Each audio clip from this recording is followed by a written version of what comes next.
We're back with a Cayman S again, and since last time we've made quite a lot of progress. Been rather busy on the car. We've had to stop for a little while though to jump on another project which I'll show you soon, but yeah, some good progress has been made, so let me walk you through some of it. So the last time you saw this we were putting all the dashboard back in, which went quite well to start with. There has been a few little hiccups, one in particular which I'll show you shortly. But overall a success. This dashboard's beautiful. It came back from the airbag team. All the seat belts are nicely finished in a little red colour, so we'll get on to that shortly.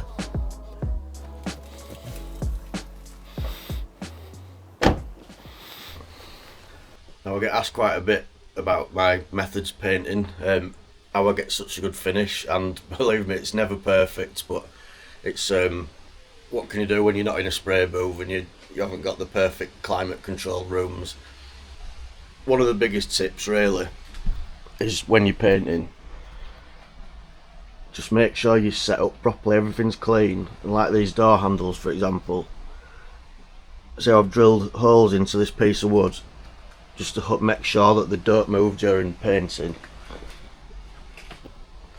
Same with this wing mirror, I've made a little jig for it so it can be sat and spun round whenever I need to while I'm painting, just to make it easier. This is very important to get a better finish. When it comes out of the gun it's never absolutely perfect, but that's fine, innit? I don't think even professionals get it perfect out of the gun. There's always a lot of refinement afterwards, a lot of polishing, bit of sanding. So I'll show you on a little part. It's going to be one of the side vents, just what I've had to do to just correct it. This is the day after I've painted it, and then basically yeah, it's just the same process for the entire car. It takes absolutely ages, don't get me wrong, but if you want this kind of finish you have to do it.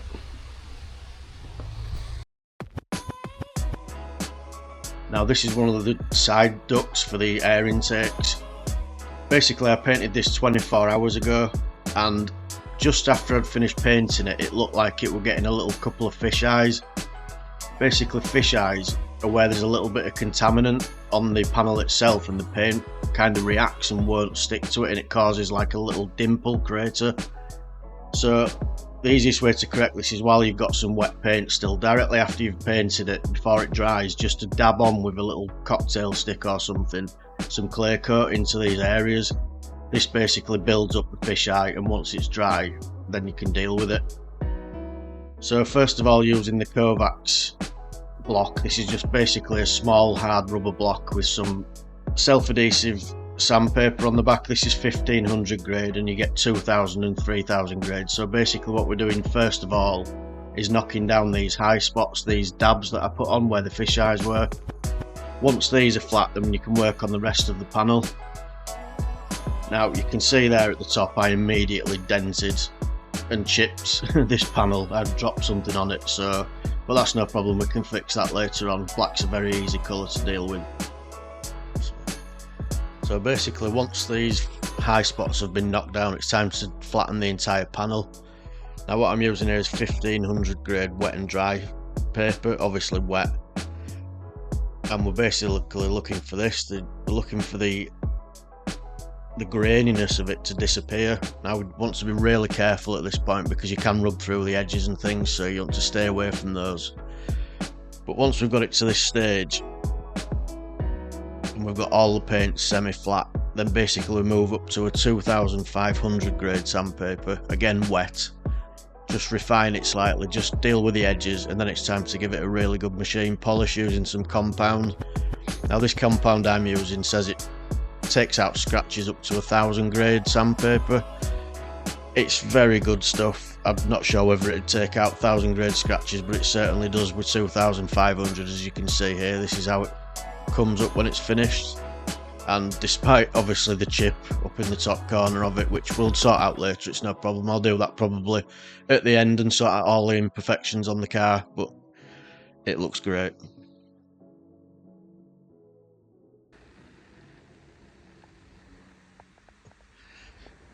So now with a combination of 3M tape and Tiger Seal, it's time to fit this part to the car.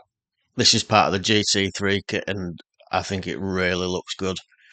The the way the side vents stick out rather than them just kind of being holes in the side of the car. I think it completely transforms the car. So next up we'll get the other painted bits on, the wing mirror, which come on a plug. Thank you so much for this, Porsche, what a brilliant idea. Then the door handles, and after this it's time to fit the door cards, and that can then be a tick on the box for the interior of the car.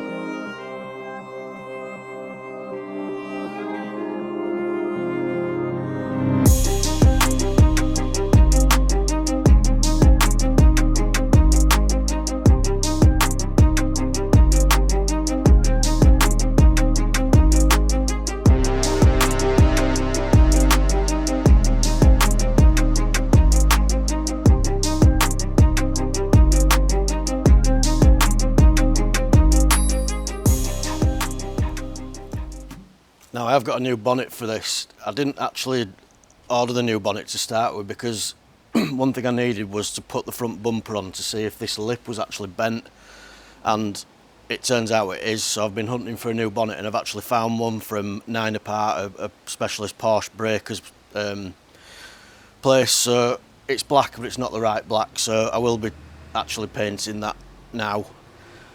This one, it's a shame really. I haven't been looking after it clearly because I did think it did need replacing, and it does, because although the dent there doesn't look too bad, it's actually twisted the entire bonnet to the point where when you put the front bumper on, nothing lines up even close. It's unsavable. So these bonnets are quite expensive. The new bonnet I think was 700 quid. It's just all the parts for this are expensive, but I mean the car were cheap enough, so with a bit of luck we're going to be okay. So next up we're going to paint the new bonnet. There is parts that I've bought though that will be able to be sold, like for example the wing that I bought that were wrong. I can resell that. Now stupidly, when someone said to me, how do you paint so well outside without a booth, I says, oh well, this paint's that good, I reckon I could paint it with a brush and still get away with it. And I'm going to end up eating my words because I've been tasked with that now. So in a video in the next few weeks I'm going to be trying that with the wing that I bought that were wrong.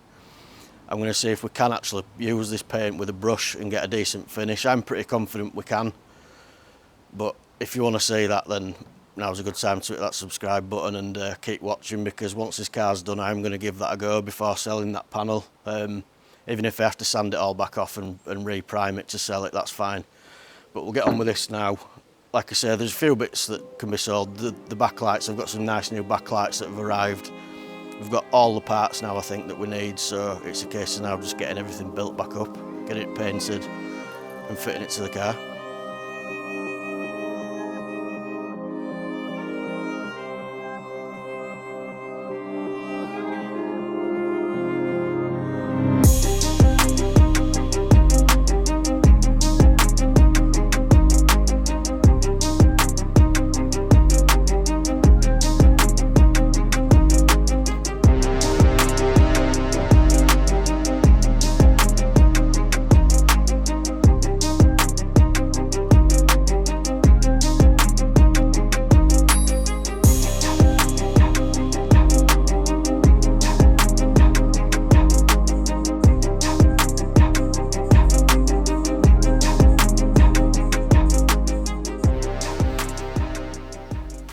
So now it's time to start trying to fit the GT4 bumpers. They're not a bad fit, but they're not perfect either, so they're going to take a bit of work. But behind me you'll notice we have a new motor.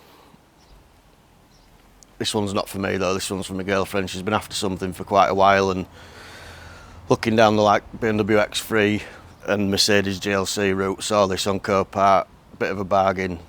So that's going to be a project for, well, at the same time as this probably. It's not going to take long to fix, it just needs a load of parts ordering, so we're going to get on with that and then start cracking on with this car.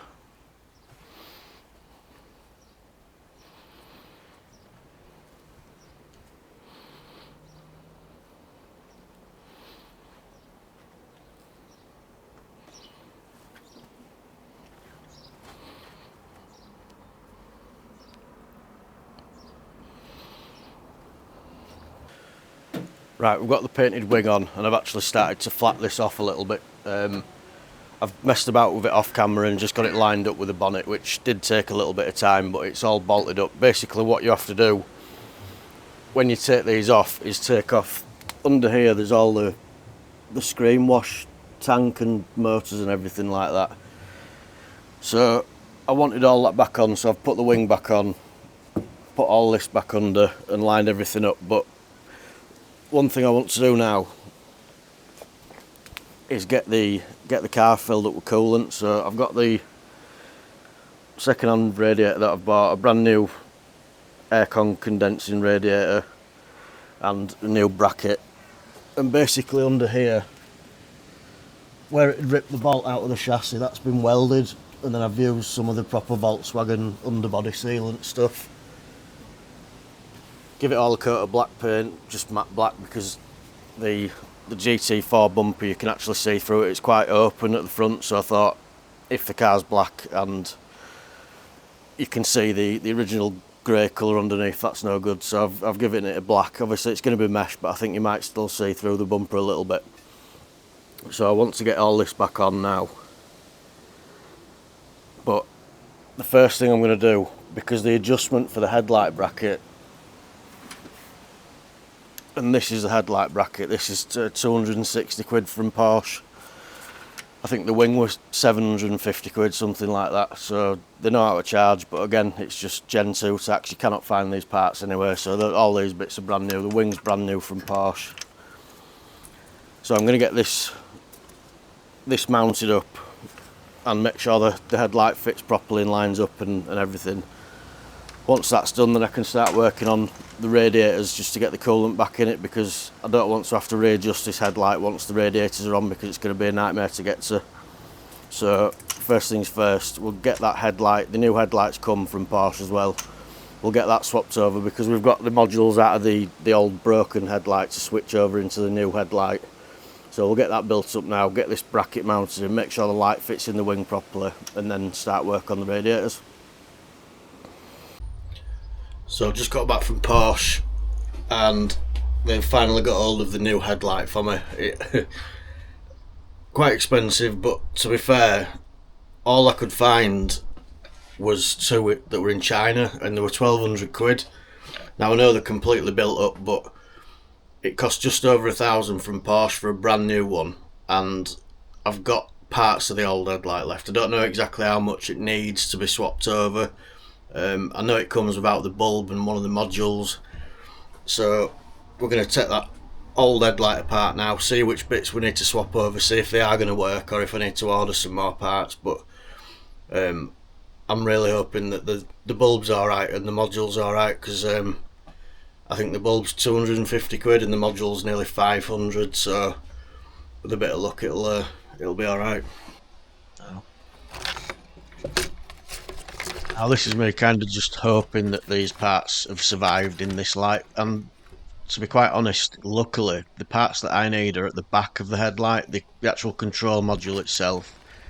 Now you can replace this from Porsche, but it's a case of it's over £500 and it'll probably need coding into the car, so if this module's okay then it's an absolute bonus, and it looks to be absolutely fine.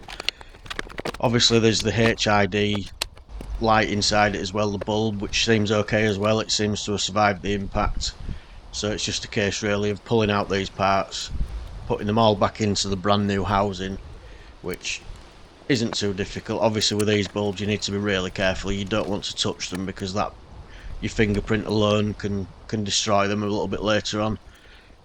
Putting them all back on the brackets on the new headlight, buttoning it all up and then testing it out, and actually it all went really well, to be honest. This could have potentially cost another £800, but it's all good. It all went back together just right. So that's one fully fixed, fully working headlight unit.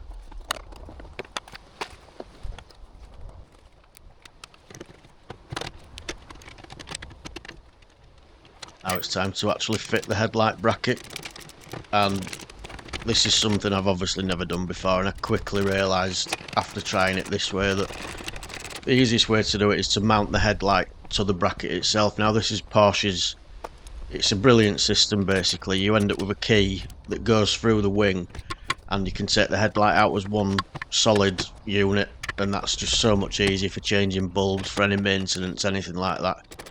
But getting this bracket lined up, like I say, I quickly realised that the best way to do it is to actually mount the headlight to this bracket and then try and position this bracket itself. Now all adjusters are underneath, and it's on like a 3-prong adjustment system. That is a very good idea, but I think if you don't have all this radiator and everything off underneath it, it's going to be a bit of a nightmare. So the fact that this is going back in first is exactly what needed to happen. Now, like I say, once the headlight's mounted to this bracket, you can move it backwards, forwards, left, right, up, down. It's got fully adjustable legs on it, the 3 legs underneath. So that's what we're doing now, just making sure it all lines up. And luckily I've got the other side headlight that's in the right position as a reference point, so I can kind of match it with this side. Right, I'm happy with that. That's taken a bit of time to fiddle, but obviously I've got the other side headlight in, and that's basically what I've gone for. Just feeling the way it sits against the wing itself compared to the other one, and I think I've got them about right now, so I'm happy with that. So I'm going to take both headlights back out and start working on this radiator, and then we'll try and get some coolant in the car and see if we can get it to run up to temperature. So now it's time to get this mounted up. Basically it's got 2 13mm nuts around the back that hold it to the chassis leg. Then at the front underneath the tub, this is where the repair was done because it had pulled that bolt out of the chassis, so that's been fixed. That's a 13mm bolt that goes in there. Those 3 anchor points hold the bracket onto the chassis of the car. Obviously there's the electrical connector for the fan, and also the 2 main coolant pipes that lead to it. Once these are cleaned up and refit, then it's time to put the aircon pipes back on. Now the main aircon link pipe I did want to change in the middle of the front of the car, but after seeing the price of this, nearly £400, I thought, no, we'll see if this one works first. If it doesn't, that's no problem, we can change that at a later date. But there we are, rad pack's on, so now it's time to try and fill it with some coolant.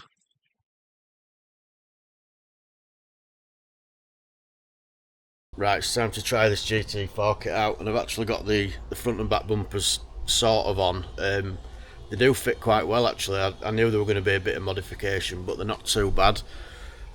It's just a case of skimming and just changing the shape slightly of a few bits, but yeah, a couple of hours work and I think we'll have it something like it. Actually fits straight on and sort of lines up like I say, but it just needs a bit of tweaking work, so that's the mission now.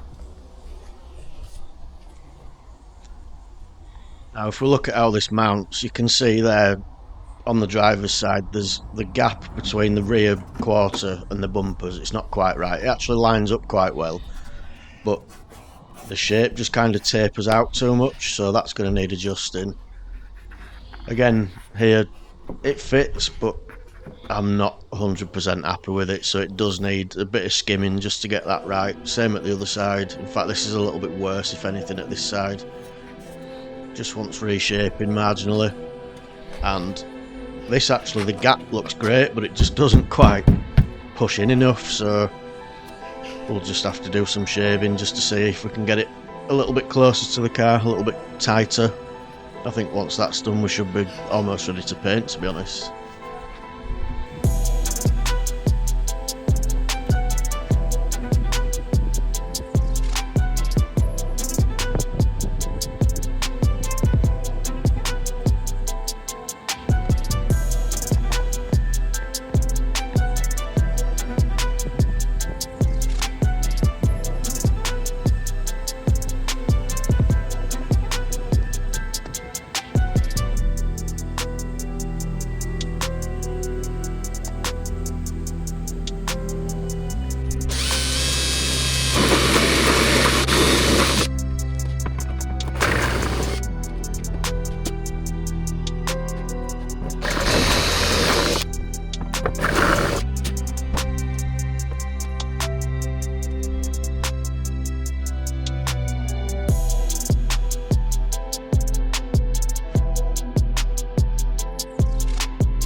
Right, now we've got the rads on and everything's buttoned up, it's time to try get some coolant in it now. I've seen plenty of other YouTubers try to do this with Porsches and have an absolute nightmare. So what I've got is we've got one of these vacuum fillers. Now I've never used one of these before, but basically how it works, the airline pushes air through this tube,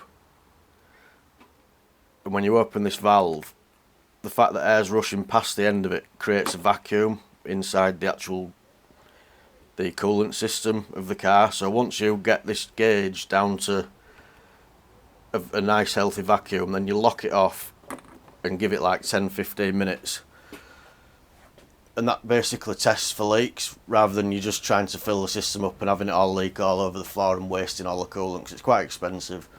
So this is a way of testing it, and then once you're happy and the vacuum stayed, basically you stick one end of this pipe into your coolant and then open this valve here, and that sucks all the coolant into the cooling system of the car. Because there's a vacuum in there already, it'll actually, the system itself will suck the coolant into the system. So I've never used one of these before. I've just had to modify it because it's got, I think, 25 different ends for different cars, but not for this car. So I've had to modify one slightly, so I'm hoping this is going to hold pressure, or hold vacuum should I say. So the compressor's fired up, I've got all the coolant ready, so we'll put this on, see if we can draw a vacuum and leave it for 10 minutes to see if it holds.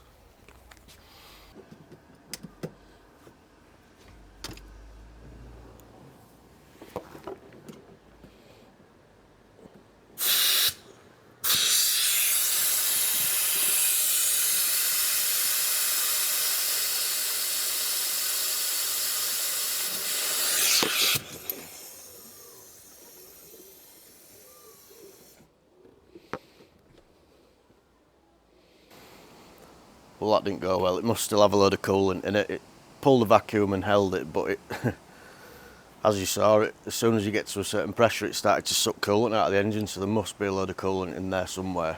So I'm just going to do it the old-fashioned way. Now I've heard jacking the back of the car up helps. It keeps the coolant reservoir higher than the radiators, which helps it bleed, and then just run the engine and keep topping it up. So we're going to give that a go.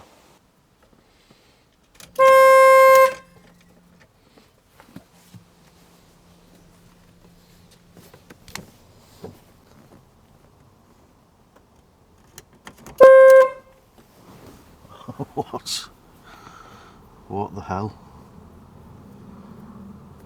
I bet that's the airbag. What a stupid problem. Right, I'm just going to disconnect the horns for now.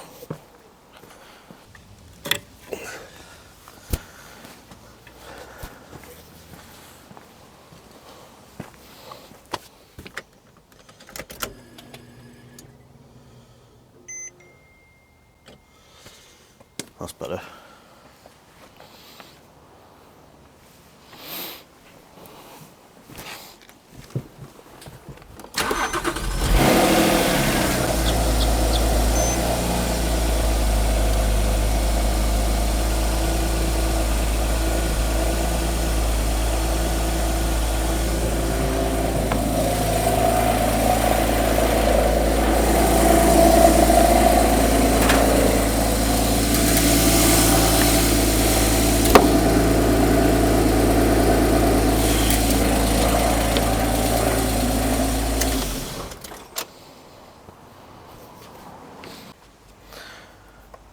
Right, this has been a pain, but I've actually found a bit of a hack for this. There's a little pipe on the top of the radiator on both sides. I'm not quite sure what it does, but it's just a push fitting and you pop it off, and when that's off it's letting all the air out and the coolant come down into these radiators. So I'm going to do that on both sides and keep topping up the coolant, and then I'll let the car run and see if that does it, because it's not sucking it through on its own, but this seems to be working. You can actually hear it when you take the pipe off. You can hear it gurgling, so the coolant is getting down when you take that off. It's obviously just letting the air out that way, so we'll keep doing that. Now all this did was basically waste my entire afternoon, because no matter what I tried to do with this, it did not work. It would not suck the coolant down, it wouldn't get rid of all the air. Now, I don't really know what to do about this at the moment. I'm going to have a think about it, because it's clearly got some coolant in it somewhere, because as soon as you pull a vacuum it starts sucking that out, but it's clearly got a lot of air in there as well. So I've yeah, this is going to be a job for next time, the next video. The Like I said earlier, the next video next week is going to be about the GLC, because I need to get this done. There's somewhere we need to go in it in a week's time, so that's a bit of a priority. So I'm going to make the GLC videos and slowly work on this as well. But I'll give you a little sneak peek in a minute of what's to come in the next video with this car, the new parts that are coming, a couple of mods that are being done with it, and yeah, will have to let me know what you think, and don't crucify me for the spoiler up stands, because I don't think I'm going to keep them the way that they are. I'm just testing it at the minute. Just let me know what you think, and hopefully I'll see you next time. But yeah, just hang fire a minute and I'll show you a little preview of what's to come next time. So hopefully you've liked how this has gone so far, this build. It's I'd hope to have a little bit more progress, but we're going to have to pause this. The next video next week is going to be about the Mercedes, the GLC, but after that we're going to crack straight back on. This clearly bleeding it the way I wanted to isn't working, so I'm going to have a little think about that before the next video, come up with a better solution. Maybe I'll just drain the entire system properly and start again. But hopefully you've liked this and you'll hit that like and subscribe button, and we'll see you next time.